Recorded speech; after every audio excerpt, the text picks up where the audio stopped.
Good afternoon. It is truly an honor to be here today.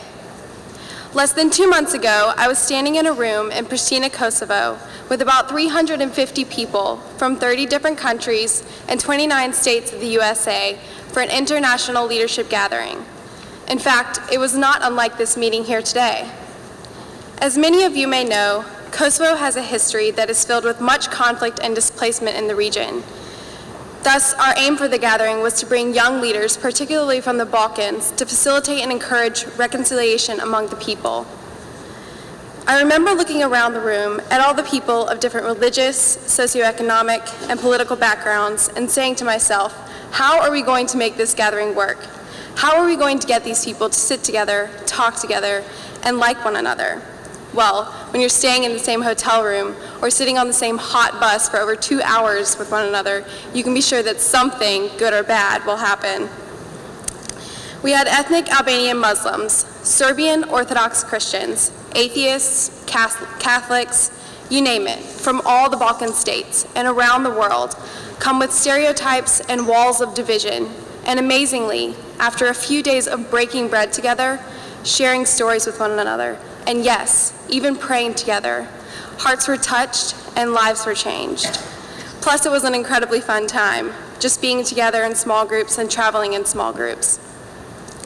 The outcomes went above and beyond what we could have imagined. Despite the many cultural, political, and religious variations among us, we were able to build lasting friendships and dialogue about peace, love, and understanding.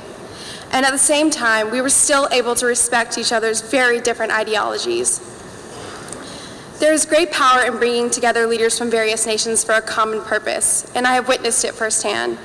I have seen leaders who have committed atrocious acts of violence against one another come together in friendship and respect, and most importantly, in forgiveness.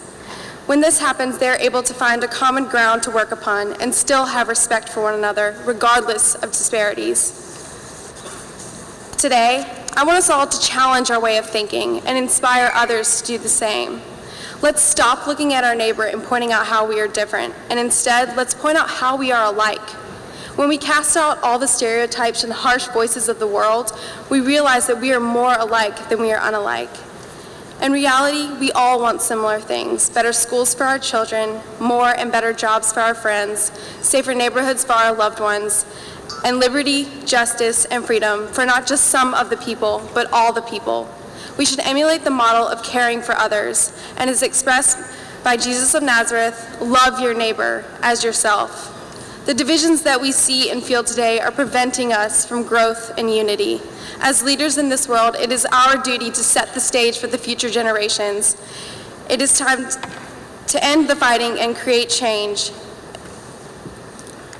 It is time to capture the spirit that says we are all part of the human family, and with that we can work together for a brighter future.